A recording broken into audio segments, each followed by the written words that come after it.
लेखिका की 4 बहनें। सबसे बड़ी बहन कौन है? मंजुल। क्या है? मंजुल। इसका वर्णन लेखिका ने बहुत कम किया है, पर जो मंजुल से रिलेटेड आ भी जाता है तो सबसे बड़ी है, उनका घर का नाम क्या है ये आपको लिखना है। दूसरा जो है वो भी लेखन को समर्पित हो गई। दूसरा जो है खुद लेखिका है। कौन है? खुद लेखिका मृदुला। मृदुला के बाद कौन है? चित्रा। अब चित्रा के बाद कौन है? रेणु। चैप्टर में रेणु का बहुजिक्र आया है, क्वेश्चन ज्यादातर आता है तो रेणु से आता है। और रेणु के बाद है अचला। चैप्टर में से अगर क्वेश्चन आता है इनकी बहनों के लिए तो ये या तो मृदुला या आपका आता है रेणु के बारे में। अब रेणु का 2-3 जगह जो है उसने वर्णन किया है। एक तो कि वो बात के जो है जब तक कोई सही तर्क नहीं आता वो अड़ जाती थी, जैसे बीए करने वाले उस पर अड़ गई।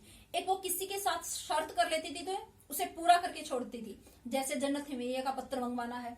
लास्ट में उसने वर्णन किया है कि 1950 में जब बारिश हो रही थी, पूरे परिवार के मना करने के बाद भी जो है रेणु चलकर जो स्कूल 2 कोस चलकर 2 किलोमीटर जाकर स्कूल को देख कर आती है।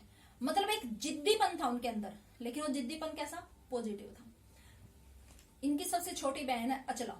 अचला का अगर आ जाता है तो अचला क्या है? अपने पिता के कहे अनुसार चलने वाली। पिता ने कहा सियासत से एमए करो, एमए की, पत्रकारिता करो, पत्रकारिता की। अपने पिता के कहे अनुसार ही उन्होंने जो लड़का इनके पिता ने पसंद किया उससे शादी भी की। ठीक है, लेकिन फिर वो लीक से हट गई, वो भी लिखने लगी। तो लिखनती कौन कौन थी? मृदुला, मंजुल, मृदुला और अचला। जो बीच की 2 बहनें हैं ये लेखन से कुछ दूर रही। ठीक है, एक वर्णन रह गया इनके पिता का। इनके पिता जो है क्रांतिकारी थे। उनके पास जो है पुश्तैनी पैसा देला उनकी जेब में नहीं था।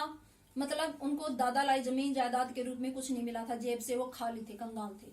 लेकिन एक क्रांतिकारी थे तो समाज में उनका रुतबा था। साथ ही इनके नाना के कारण भी लोग उनको बहुत जानते थे। तीसरा, इनकी माँ की कमी कौन पूरे करते थे? इनके पिता।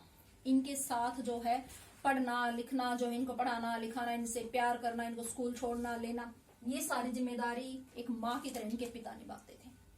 ठीक है, इसके साथ साथ जो है मृदुला का जो वर्णन आता है, मृदुला का वर्णन एक तो जो है 1947 में जब देश आजाद हुआ, जश्न मनाया जा रहा था, तो कौन सा उपन्यास इनके पिताजी ने पढ़ने के लिए दिया था।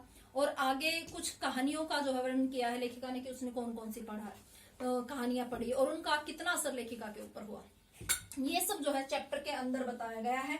और मेरे ख्याल से अगर आप इस तरह से एक ड्रॉ करके एक वो अगर पढ़ते हो तो आपको आसानी से जो है समझ में आ जाएगा। नानी, दादी, माँ, नाना, अब मेन कैरेक्टर भी आपको याद हो जाएंगे कि चैप्टर में है कौन कौन और उनका वर्णन कि दिमाग में एकदम से आना चाहिए। अचला कौन थी, उसके 5वें नंबर की बहन, उसके बारे में क्या बताया। तो यहाँ आपका चैप्टर जो है कंप्लीट होता है। अगर फिर भी आपको कुछ समझ नहीं आता है तो आप मुझे पर्सनली जो है मैसेज देकर, फोन कर भी पूछ सकते हैं।